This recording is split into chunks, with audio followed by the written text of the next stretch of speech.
আমরা আছি স্পেনের মায়োরকা দ্বীপের ছোট্ট একটি গ্রাম, নাম তার পোয়েনসা। অনেক সময় বলতে পারেন ভাই গ্রামে তো টিনের ঘর সনের ঘর নাই। না, বিদেশে কোনো টিনের ঘর সনের ঘর নাই। হ্যাঁ, আর মানে গ্রাম বলতে টিনের ঘর সনের ঘর না, গ্রাম একটা যায়, ওইটা ভুলে যাই আমরা গ্রাম বিষয়।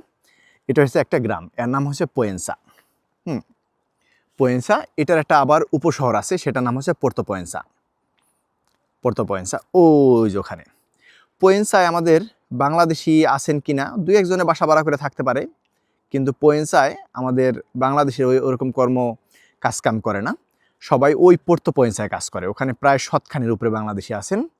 ওখানে বাংলাদেশের প্রতিষ্ঠান আছে, হ্যাঁ, আছেন অনেক দিন যাবত ওখানে বাংলাদেশিরা থাকেন আর কি। ওই পোর্তো পোয়েনসায় আমি প্রায় 2 দিন না 3 দিন জানি কাজ করছিলাম আর কি। হ্যাঁ, এর পাশাপাশি লুৎফর রহমান ভাইয়ের বাসায় উঠছিলাম আমি, ওখানে 2 দিন ছিলাম। খুব সুন্দর একটা শহর অথবা গ্রাম।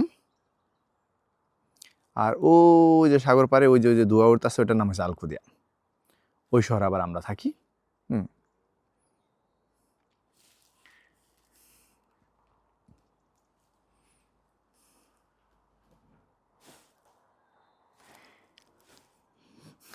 মায়োরকায় কাজের অভাব নাই আল্লাহর রহমতে, সবারই কাজ আছে, কিন্তু বাসাবাড়ির অভাব অনেক।